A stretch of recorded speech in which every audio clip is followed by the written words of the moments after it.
Absolutely not. No, never happening. Put that slip of back in the bowl, Jessica. Sloane crossed her arms over her emerald cocktail dress, backing away from her colleague's outstretched hand as if it contained a live grenade rather than a name folded into a tiny square. Jessica Hahn's perfectly shaped eyebrows arched toward her hairline. You can't put it back. That's not how Secret Santa works, babe. You drew a name. You're stuck with it. I drew the name of a man who, according to office legend, once made an intern cry by looking at her PowerPoint presentation. Just looking at it, Jess. No words. Just soul-destroying eye contact. Around them, the company Christmas party swirled with laughter and clinking glasses. Dreamlight Entertainment had rented out the top floor of one of Gangnam's sleekest hotels, and Seoul's glittering skyline provided a backdrop that belonged in a drama. Which was fitting, Sloane thought grimly, because her life was rapidly becoming one. Director Kang isn't that bad, Jessica said, though her tone suggested she didn't quite believe her own words. He's just intense. Focused. Very, very particular about quality. He's a robot in a Tom Ford suit. A hot robot in a Tom Ford suit. Still a robot. Sloane unfolded the paper and stared at the name again, as if it might have magically changed in the last 30 seconds. It hadn't.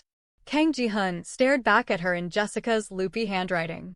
Look at it this way, Jessica said, steering Sloane toward the bar with the determination of a woman who'd had 3 glasses of champagne. You've been in Seoul for what, 6 months? Still haven't really put yourself out there since the Marcus situation. We are not talking about Marcus at a Christmas party. And this is the perfect opportunity to break out of your shell. Director King might be intimidating, but he's brilliant, successful, and, did I mention hot? Maybe this is fate. Sloane accepted a glass of wine from the bartender and took a long sip. Fate is a myth created by greeting card companies and drama writers. This is a random drawing that I'm already regretting. Is that him? Jessica grabbed Sloane's arm, her perfectly manicured nails digging in. 3 o'clock. No, your other 3 o'clock. By the windows. Sloane turned, trying to be subtle and failing spectacularly. He stood apart from the crowd, a solitary figure silhouetted against floor-to-ceiling windows. Tall, broad-shouldered, dressed in a charcoal suit that probably cost more than Sloane's monthly rent. His face was all sharp angles and serious lines, and even from across the room, she could feel the weight of his presence. As if sensing her gaze, he turned. Their eyes met. Sloane's breath caught. For a fraction of a second, something flickered across his face. Recognition? Confusion? But then his expression shuddered like a door slamming closed, and he looked away, cold and dismissive. See? Jessica whispered. Total robot. But a very, very hot robot. I bet he's incredible in. Jessica. Bed. I was going to say bed. What did you think I was going to say? Jessica's innocent expression didn't fool anyone. Sloane drained her wine glass. I need another drink. And a plan. What do you give a man who probably has everything and wants nothing? According to the office gossip, he likes photography. Old cameras, film, that whole vintage aesthetic. How do you know that? I make it my business to know things. Jessica tapped her nose conspiratorially. Also, his assistant mentioned it once. I have excellent hearing. Sloane glanced back toward the windows, but Director King had vanished as silently as a ghost. Fine, she said, straightening her shoulders. I'll find him the perfect gift. I'll be professional, courteous, and completely unmemorable. I'll deliver it, say something polite, and then never think about this again. Jessica's smile was knowing. Sure, babe. Whatever you say. The vintage Leica camera felt heavier than it should in Sloane's hands as she stepped into the elevator. She'd spent 3 lunch breaks scouring Seoul's camera shops, watching YouTube videos about film photography, and maxing out her credit card on what the elderly shop owner had promised was a piece of history. It had better be. Her bank account was weeping. Floor 19, she muttered, pressing the button. The elevator hummed to life, and Sloane checked her reflection in the polished doors. Black pencil skirt, cream silk blouse, hair pulled back in a professional bun. She looked competent. Composed. Like someone who definitely hadn't spent the last week anxious about this exact moment. The elevator dinged. The doors opened. Sloane stepped out into a hallway that looked identical to every other hallway in the building, sleek, modern, with that new corporate smell of expensive cleaning products and ambition. She consulted the office directory on the wall. Director Kang Jihoon, Creative Director, Dreamlight Entertainment, she read aloud. Room 1804. She walked down the corridor, her heels clicking against marble floors. Found 1804. Took a deep breath. Knocked. Come in. The voice from inside was warm, inviting even. Sloane blinked. Not what she'd expected from the man who'd looked through her like she was invisible at the Christmas party. She opened the door. The man behind the desk looked up, and Sloane's carefully prepared speech died in her throat. It was him. Director Kang. Had to be same sharp features, same intense eyes, same air of someone who moved through the world with purpose. But something was different. His expression was open, curious. Almost friendly? Can I help you? He asked, setting down his pen. His smile was genuine, reaching his eyes in a way that made him look years younger. Maybe he just had a resting, intimidating face, Sloane thought wildly. Maybe outside of formal parties, he was actually human. Yes. Hi. I'm Sloane Winters. From marketing? Over at Dreamlight? She was babbling. She never babbled. We drew names for Secret Santa at the Christmas party, and I got yours, so I wanted to deliver this in person because the whole point of Secret Santa is the personal touch, right? Not just leaving it on someone's desk like it's office supplies. Stop talking, Sloane. Stop talking right now. The man's smile widened. You're Sloane Winters. I've heard about you. Her heart did a weird little flip. You have. The creative team can't stop talking about that campaign you pitched last week. The one with the Seoul subway integration? Brilliant. Sloane felt heat creep up her neck. Oh, thank you. I'm glad it resonated. Please sit. He gestured to the chair across from his desk. I'm sorry, I'm being rude. Can I get you coffee? Tea? This was surreal. Sloane sat, still clutching the wrapped camera. I'm fine, thank you. I don't want to take up too much of your time. I just wanted to give you this. She slid the package across the desk. I heard you were interested in photography.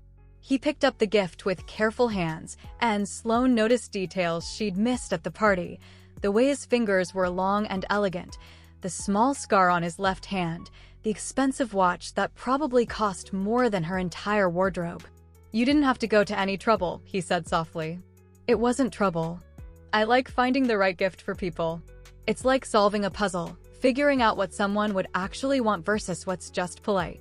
He began unwrapping it with a deliberateness that suggested he was the type of person who saved wrapping paper. When the Leica emerged, his expression shifted to something Sloane couldn't quite read. This is. He turned the camera over in his hands, examining it with clear expertise. This is a Leica M3. 1954, maybe 55. 1955, Sloane confirmed, pleased that her research had paid off. The shop owner said it's been well maintained. I know it's not new, but I thought. It's perfect.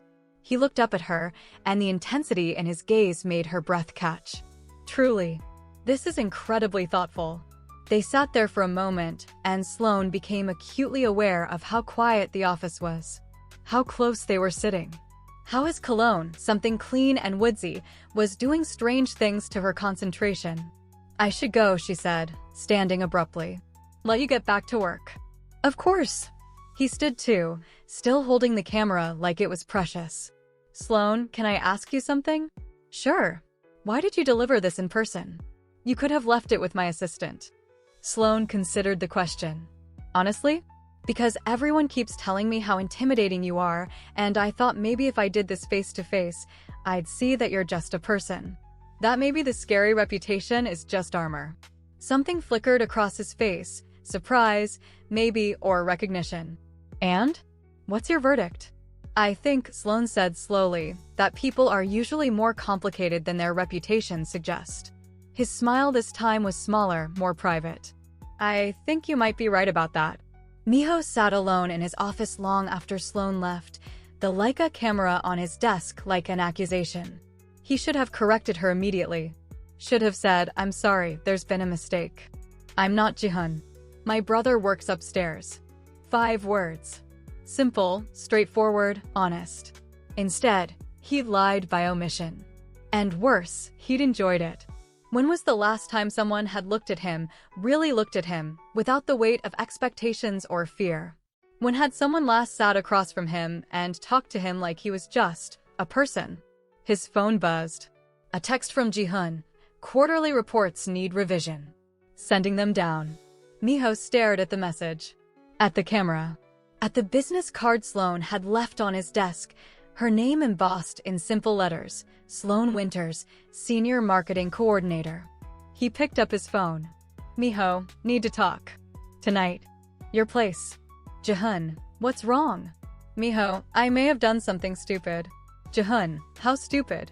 Minho, remember that Secret Santa thing you mentioned?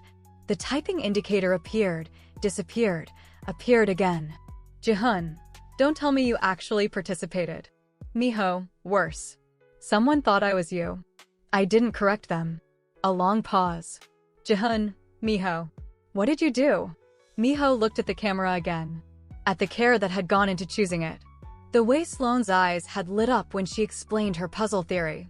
The curve of her smile. The gold bracelet that had caught the light when she gestured. Minho, I'll explain tonight. But Hyun? This might be more complicated than I thought. December 21st, 9:15 a.m. Sloane hadn't planned to go back. She delivered the gift. Mission accomplished.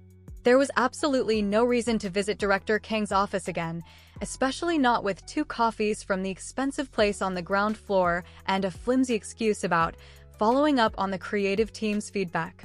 Yet here she was, riding the elevator up, telling herself this was professional networking and not at all related to the fact that she hadn't been able to stop thinking about his smile. The elevator doors opened. She stepped out, coffee cups in hand, and nearly collided with a man exiting the stairwell. I'm so sorry, she started, then froze. It was Director Kang. Had to be. Same height, same build, same face that had featured prominently in her thoughts since yesterday. But everything else was wrong. This man wasn't smiling. His expression was glacial, his posture rigid. A slight limp affected his gait as he moved past her without a word, as if she were invisible. Director Kang? Sloane tried. He stopped. Turned. His eyes, the same dark brown she remembered, swept over her with an intensity that felt clinical. Assessing. Yes! The word was clipped. Professional. Cold. I'm Sloane Winters.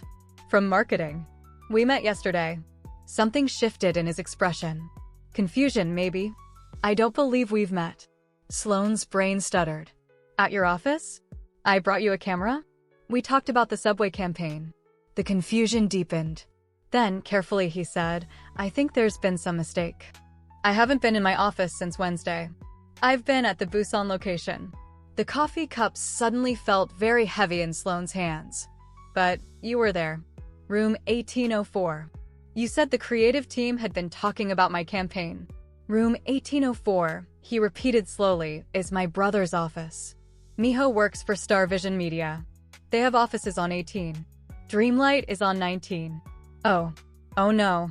The floor seemed to tilt beneath Sloane's feet. You have a brother. A twin brother. Who I gave a Secret Santa gift meant for you. Apparently. His expression hadn't warmed even a fraction. If anything, he looked more uncomfortable. I'm sorry for the confusion. I am so sorry. I can't believe the elevator must have. I should have double-checked. Sloane was backing away, mortification flooding through her like ice water. I'll just go die of embarrassment now.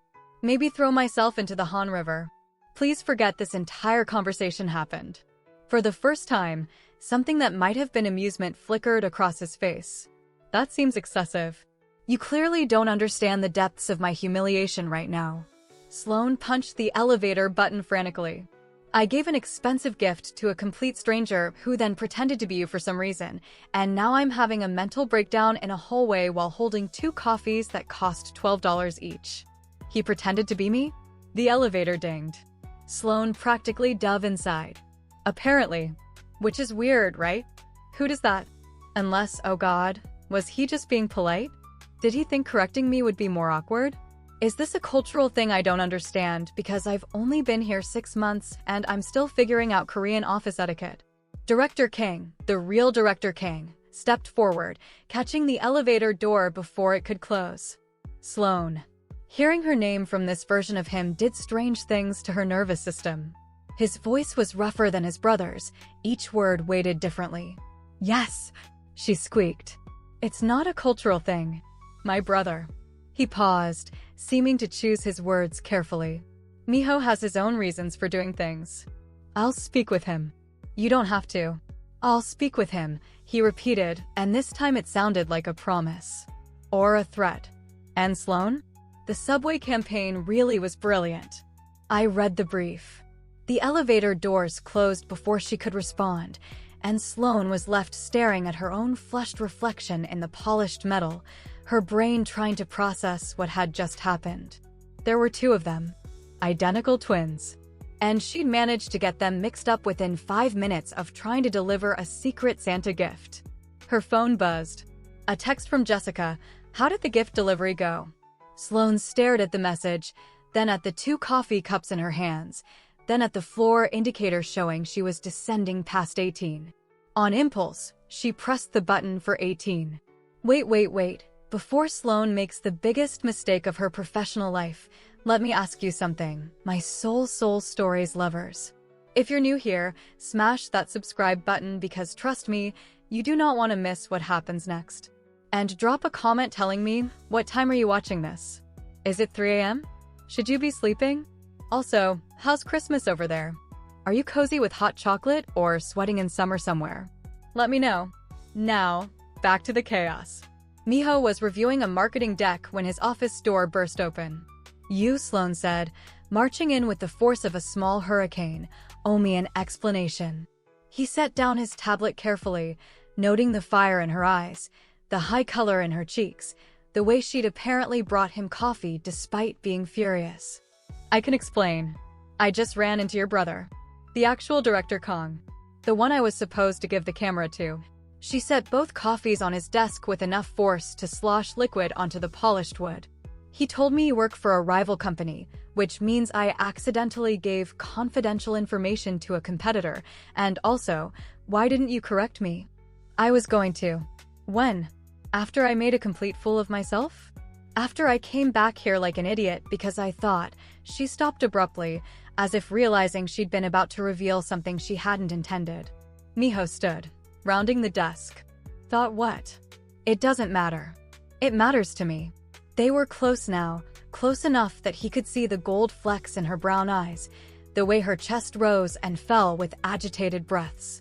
She smelled like vanilla and something floral, and Minho had to fight the urge to close the distance between them entirely. Why? Sloane demanded. Why didn't you tell me? The honest answer lodged in his throat, because when you looked at me, you didn't see Jihoon's shadow. You saw me. Just me. And I've been living in my brother's identity for so long I'd forgotten what that felt like. Instead, he said, you were nervous. Genuinely trying to do something kind. I thought correcting you in that moment would embarrass you more than just accepting the gift. So you committed to a lie to spare my feelings? I committed to a temporary misdirection to spare your feelings, he corrected. I was planning to tell you the truth. I just didn't expect you to come back. Something in Sloane's expression shifted. Why would you expect me to come back? I don't know. Why did you? The question hung between them, heavy with implications neither was quite ready to address. Sloane broke first, looking away. I wanted to follow up. Professionally. About the campaign feedback that the creative team allegedly gave.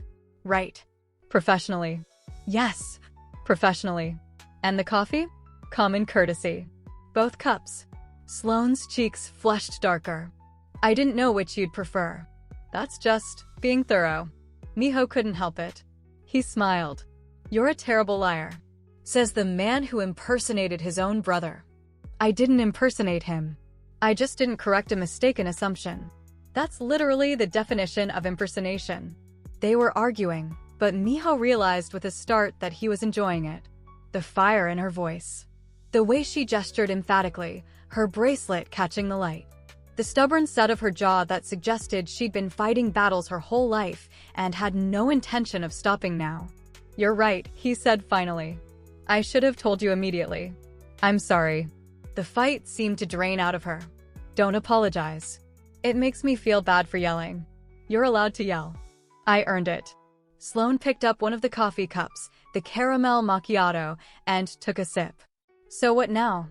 "Now," Minho said, reaching for the other cup, "Americano, black. I properly introduce myself.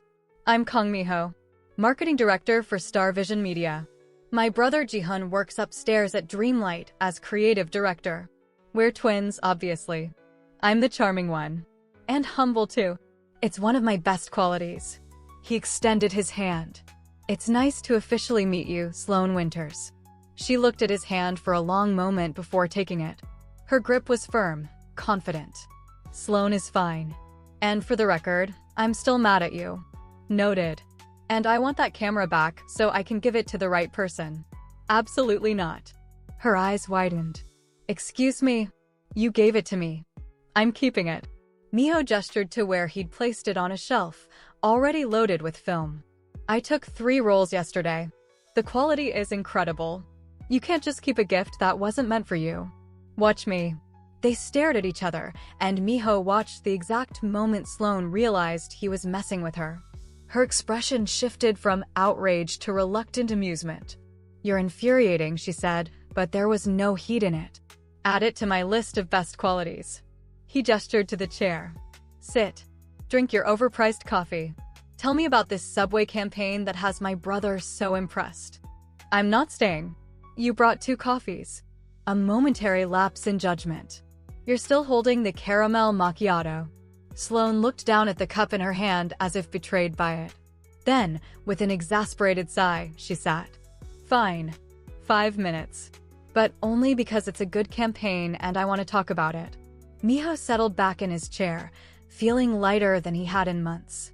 5 minutes. Got it. She was still there an hour later. Jihoon stood in Minho's apartment, staring at his brother with an expression that hovered between disbelief and frustration. "You've seen her 3 times now," Jihoon said flatly. 4. Minho pulled 2 beers from the fridge. "She came by this afternoon with questions about market segmentation in the 25 to 35 demographic." "Minho, it was a legitimate business question." "She thinks you're me." "No, she knows I'm you. Wait, no. She knows I'm me, but she thought I was you. Now she knows we're different people, but keeps coming to see me anyway." Minho paused.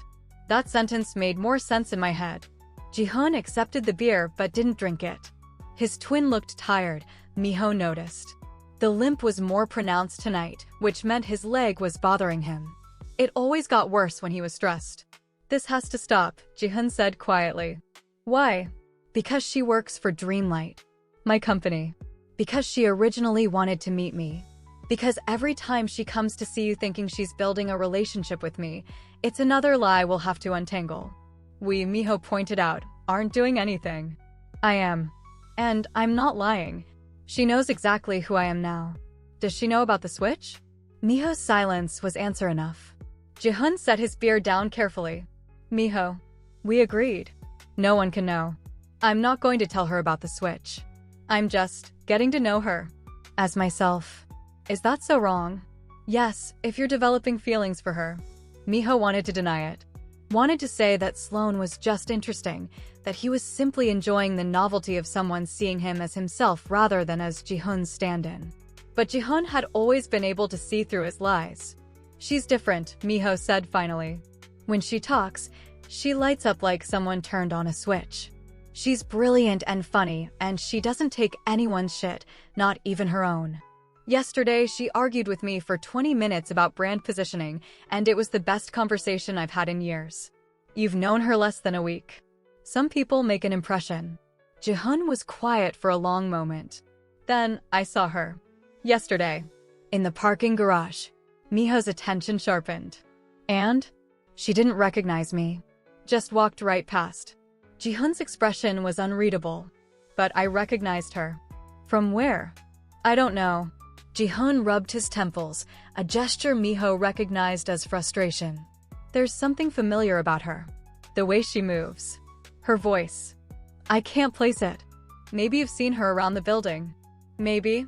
But Jihoon didn't sound convinced, and Minho knew his brother well enough to know when something was bothering him. Jihoon had an almost photographic memory for faces.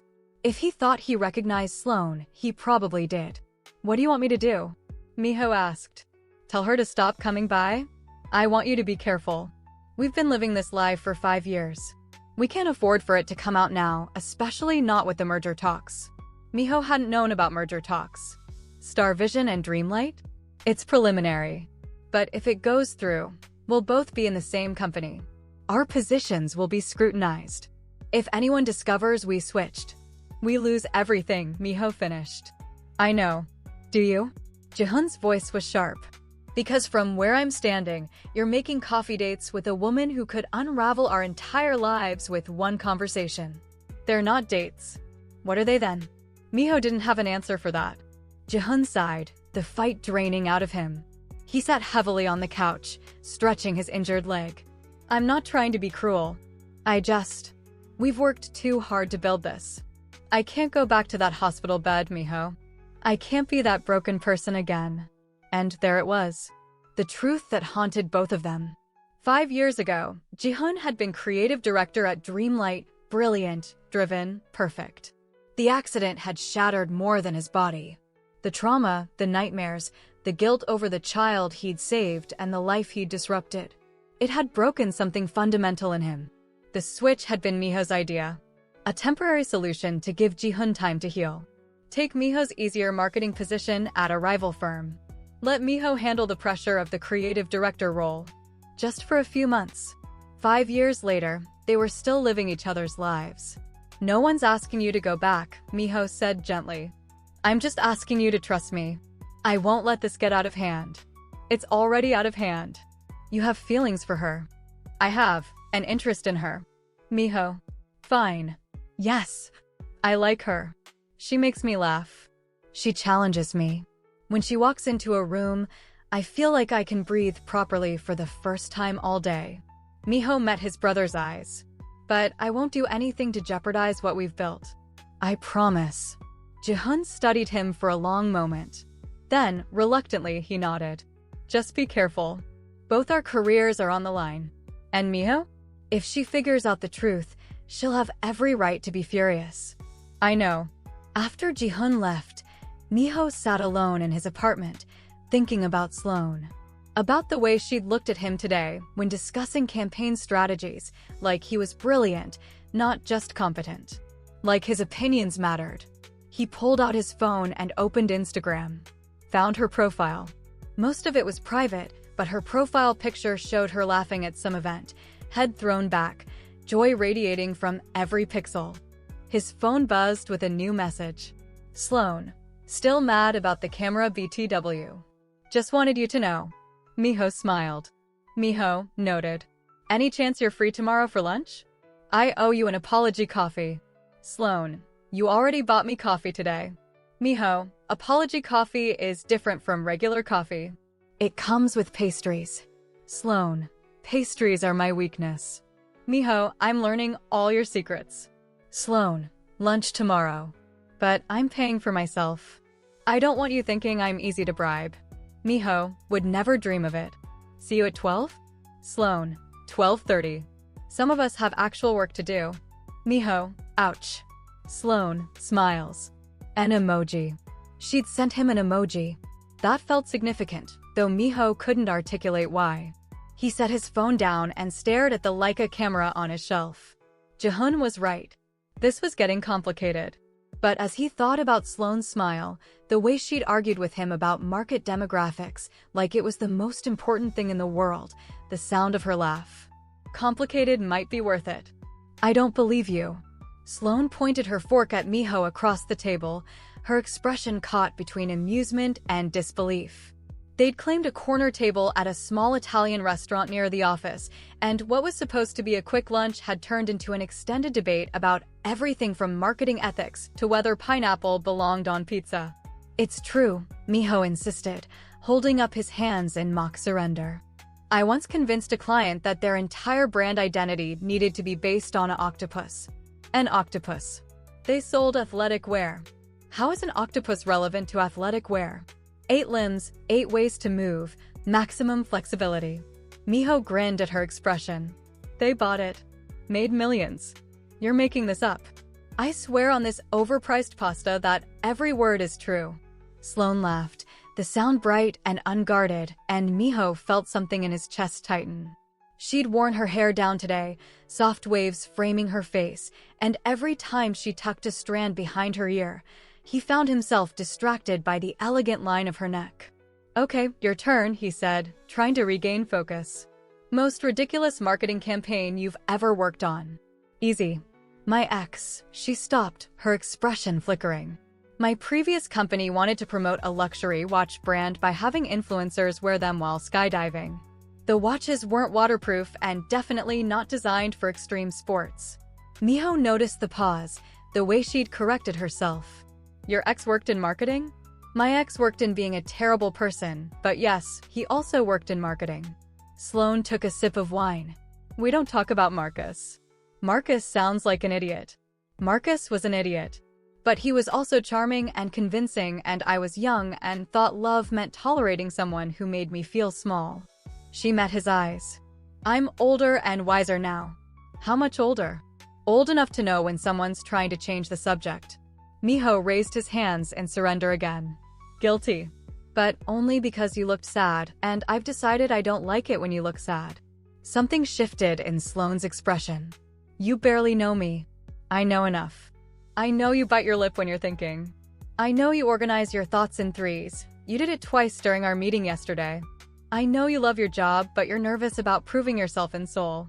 I know. Stop. Sloane's voice was quiet. You can't. You can't just say things like that. Why not? Because we work for rival companies. Because I'm supposed to be focused on my career. Because I don't, she paused, seeming to wrestle with something. I don't do this. I don't have extended lunches with charming men who notice things about me. What do you do? I work. I go home. I video call my friends back in the United States. I stay safe. Safe sounds lonely. Safe means not getting hurt. Minho leaned forward. Sloane. Don't. I like you. Minho. I know it's fast. I know it's complicated. I know there are about 17 different reasons why this is a terrible idea. But I like you. The way you argue with me. The way you get excited about campaign strategies. The way you brought me 2 coffees because you didn't know my preference. He paused. The way you're looking at me right now, like you're terrified and interested in equal measure. Sloane's fingers tightened around her wine glass. This is a bad idea. Probably. I barely know you. We can fix that.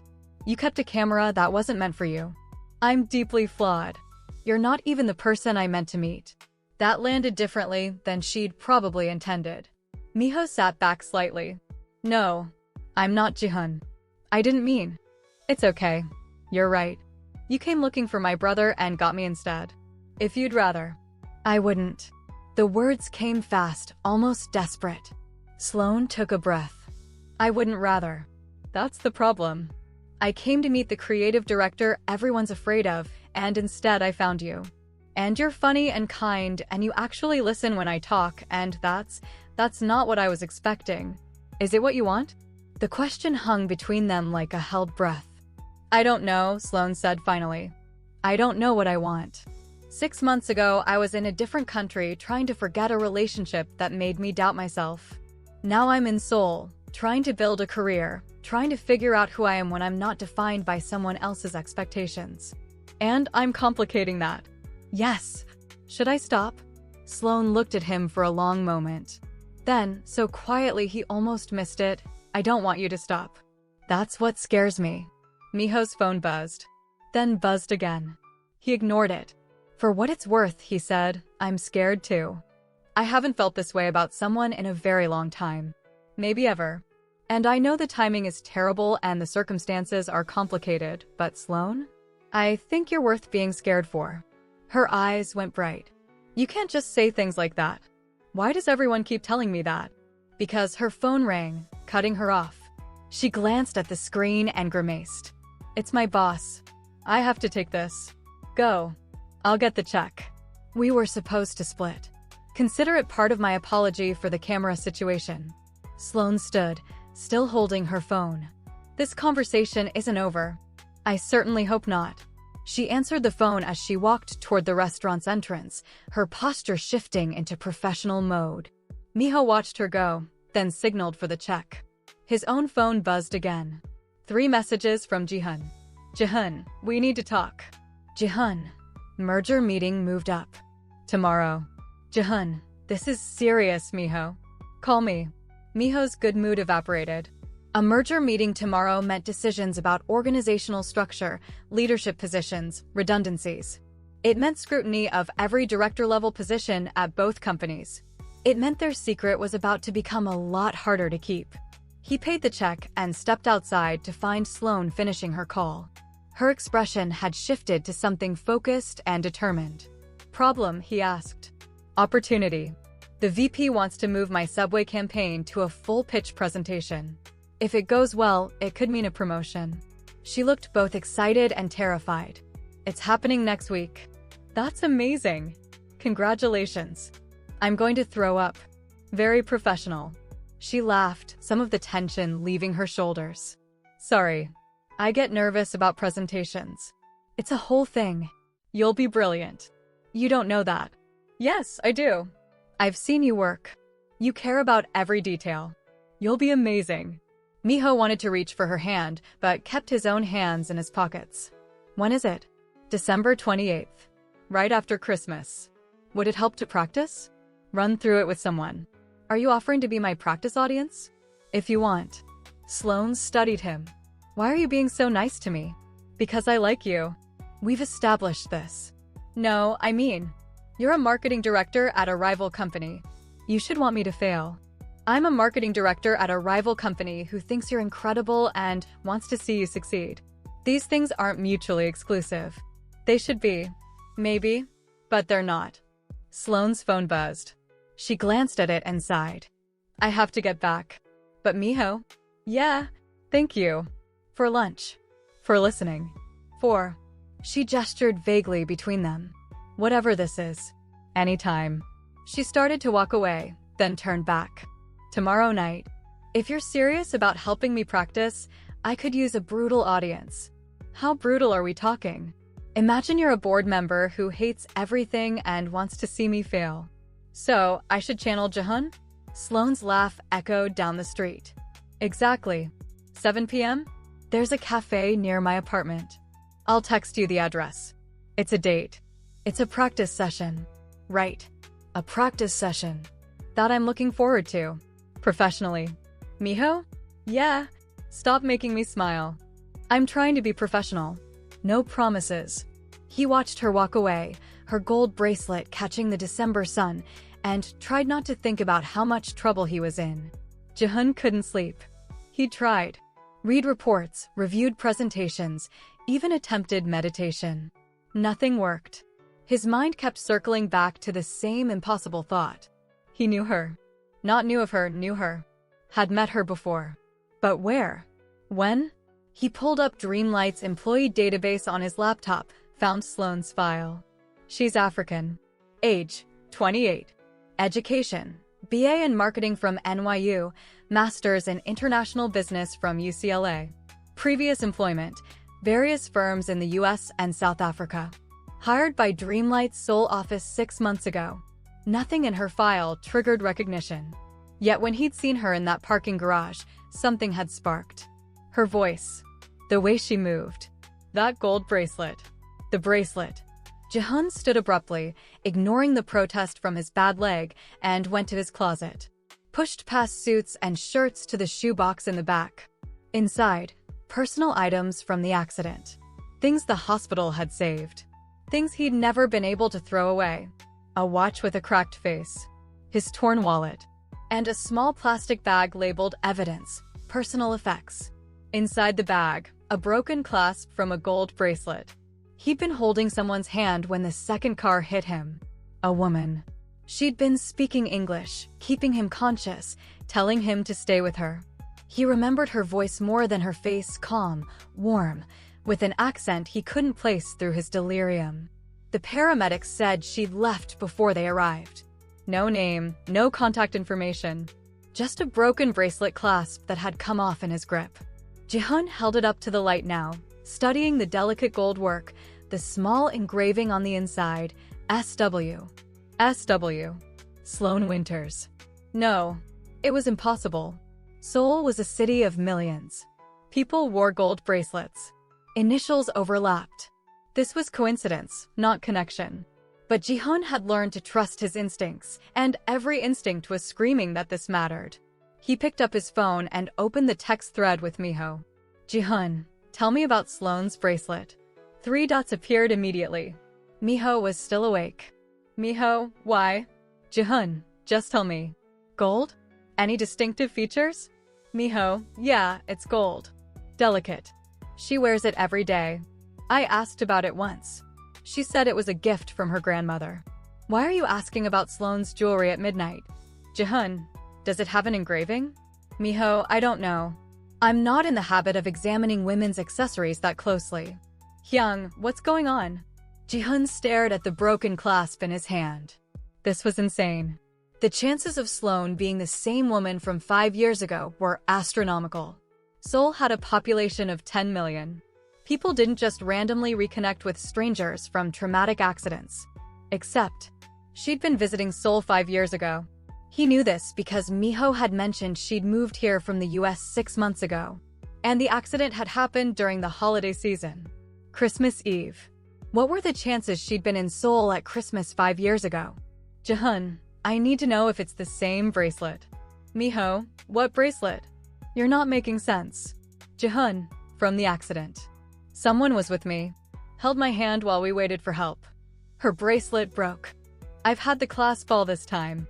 A long pause. Minho, you think it was Sloane? Jihoon, I don't know. Maybe. She seems familiar. Her voice. Something. Minho, Hyung, even if it was her, what does it change? That was 5 years ago. She doesn't remember you. You don't remember her face. It's a coincidence. Jihoon, is it? She ends up working at my company? Drawing my name for Secret Santa? Meeting you by accident? Minho, meeting me wasn't an accident. It was a wrong floor number. Jihoon, you know what I mean. Minho, what are you going to do? Walk up to her and ask if she saved your life 5 years ago? That'll go over well. Jihoon didn't respond. Minho was right. This was crazy. Even if Sloane had been there that night, what could he do about it? She'd moved on with her life. She was building a career. She was clearly interested in Minho, not him. And he was barely holding himself together. Still haunted by nightmares from that night. Still unable to look at Christmas lights without feeling his chest tighten. Still limping because he'd made a split-second decision that had changed everything. What could he possibly offer her except ghosts? Minho, Hyung, are you okay? Jihoon, I'm fine. Minho, you're not fine. Talk to me. Jihoon, it's late. Get some sleep. And Minho? Minho, yeah? Jihoon, be careful with her. Whatever this is between you two, just be careful. With both of you. He set the phone down and looked again at the broken clasp, the gold catching lamplight like a small beacon. If it was her, if Sloane was the woman who'd held his hand and kept him breathing when all he'd wanted was to give up, what did that mean? Jihoon didn't believe in fate. He believed in statistics and probability and the cold logic of cause and effect. But sometimes, late at night, when his leg ached and the memories pressed too close, he wondered if the universe wasn't as random as he'd convinced himself it was. His phone buzzed. A message from an unknown number. No, not unknown Sloane's number. The one from the business card she'd left with Minho. The one Minho must have shared without asking. Sloane, hi. I know this is weird, but your brother gave me your number. I wanted to apologize again for the mix-up with the camera. I'd still like to get you a proper gift if you're open to it. Also, Jessica from my office told me you're the one who approved my subway campaign. Thank you. It means a lot. Sloane. Jihoon stared at the message. At her name. At the casual kindness in her words. His fingers hovered over the keyboard. He could respond. Could start a conversation. Could try to be the version of himself that would interest someone like her, warm, approachable, normal. But he wasn't that person anymore. That person had died in a hospital bed 5 years ago. Instead, he sent a simple response. Jihoon, no apology necessary. Your work speaks for itself. Good luck with your presentation. Professional. Distant. Safe. His phone buzzed again almost immediately. Sloane, thank you. And if you ever want to grab coffee, I owe you one. Several, actually. For the embarrassment factor alone. Jihoon looked at the message for a long time. Then at the bracelet clasp. Then at his reflection in the darkened window. Jihoon, I'll think about it. It wasn't yes. But it wasn't no either. And for tonight, that would have to be enough. The cafe was small and warm, decorated for Christmas with fairy lights and paper snowflakes. Sloane had chosen a corner table and spread out her presentation materials like a general planning a campaign. Minho arrived exactly on time, carrying pastries from the bakery across the street. You brought bribes, Sloane said, eyeing the box. I brought moral support in edible form. He set the pastries down and shrugged off his coat. Ready to be brutally critiqued? Ready to defend my work against a heartless corporate robot who only cares about quarterly returns. I can do heartless corporate robot. I've seen you with those pastries. You're too soft. Minho pressed a hand to his chest in mock offense. You wound me. I am perfectly capable of professional ruthlessness. Prove it. For the next hour, Sloane walked through her presentation. Minho alternated between genuine insight and deliberately absurd criticism, making her laugh even as he helped her sharpen her arguments.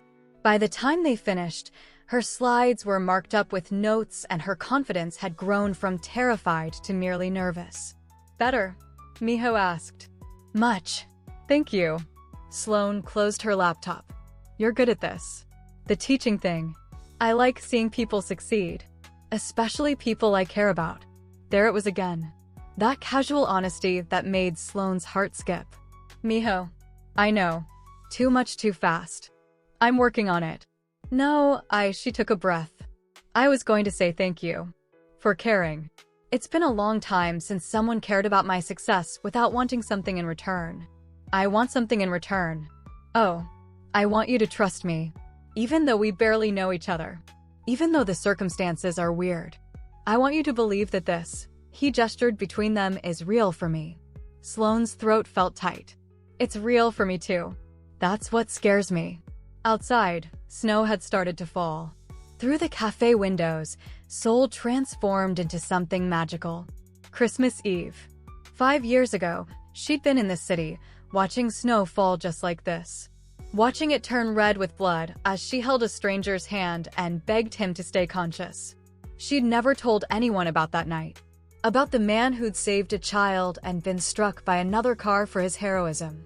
About holding his hand while he faded, speaking to him in English because she didn't know Korean, telling him about her life, her dreams, anything to keep him tethered to consciousness. About the way he'd looked at her just before the ambulances arrived. Like she was an anchor. Like she mattered. She'd had to leave. Her flight was boarding, and her mother was sick in Johannesburg. She'd never learned his name. Never found out if he survived. Sometimes, late at night, she still wondered. Earth to Sloane. Minho's voice pulled her back. You okay? Sorry. Just. Christmas Eve always makes me thoughtful. Good memories or bad? Both. She offered him a small smile. Mostly good. My family's big on Christmas. Lots of noise, lots of food, lots of love. Sounds nice. My family is. Minho paused. Complicated. All families are complicated. True. He checked his watch. I should let you go. I'm sure you have better things to do on Christmas Eve than workshop presentations with me. Actually, I don't. Jessica invited me to a party, but crowds aren't my thing, especially not tonight. Why not tonight? The question was gentle, not prying. Sloane found herself wanting to answer. 5 years ago, something happened. Here in Seoul. I was just passing through, connecting flight between New York and Johannesburg for Christmas break. But I saw. There was an accident. A bad one. She touched her bracelet unconsciously. I stopped to help. There was a man, and he saved a child, but got hit. I stayed with him until help came. Or almost until help came. I had to leave before the ambulances arrived. Minho had gone very still. Did you ever find out what happened to him? No. I've wondered, but I don't even know his name. I just remember his face. The way he looked at me like I was the only thing keeping him here. She laughed, embarrassed. Sorry. That got dark. No, Minho stopped. Started again. That must have been hard. Not knowing. It was. Is. Every Christmas Eve I wonder if he made it. If he's happy. If he remembers that night at all. I'm sure he remembers, Minho said quietly. How could he forget someone who kept him alive?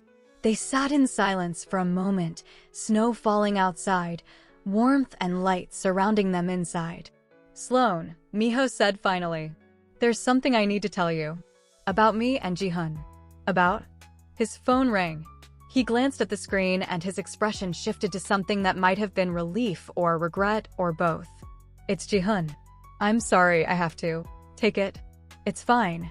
He stepped away and Sloane could hear his voice, low and urgent. Now? On Christmas Eve? I understand. Yes. I'll be there. When he returned, his face was pale. I have to go. Emergency meeting. The merger. He stopped. I'm sorry. This was supposed to be your night. It's okay. Work comes first. It shouldn't. But he was already gathering his things. Sloane walked him to the door, where he paused. Tomorrow, he said. Can I see you tomorrow? I want to explain some things. Important things. About me and my brother. Warning bells went off in Sloane's mind, but she pushed them aside. Okay. Meet me at Namsan Tower? Sunset? That's very romantic for a serious conversation. Maybe that's the point. He left before she could respond, and Sloane was alone with her thoughts and the falling snow and the weight of memories she'd carried for 5 years. Her phone buzzed. A message from an unknown number. Unknown. This is Jihoon. Minho told me about your presentation. I'd like to help if you're interested. I have some contacts who might be useful for the subway campaign. Let me know. Sloane stared at the message. The real director Kong, reaching out. The man she was supposed to have gotten to know through Secret Santa. The man whose brother had somehow become tangled in her heart in less than a week. She should say no. Should keep professional boundaries. Should focus on her career and not whatever complicated situation she'd stumbled into. Instead, she typed, Sloane, that would be amazing. Thank you. Are you free tonight? I know it's Christmas Eve, but if you're not busy. 3 dots appeared. Disappeared. Appeared again. Jihoon, I'm working late. The merger. But I could use a break. Coffee? Sloane, same cafe from my presentation?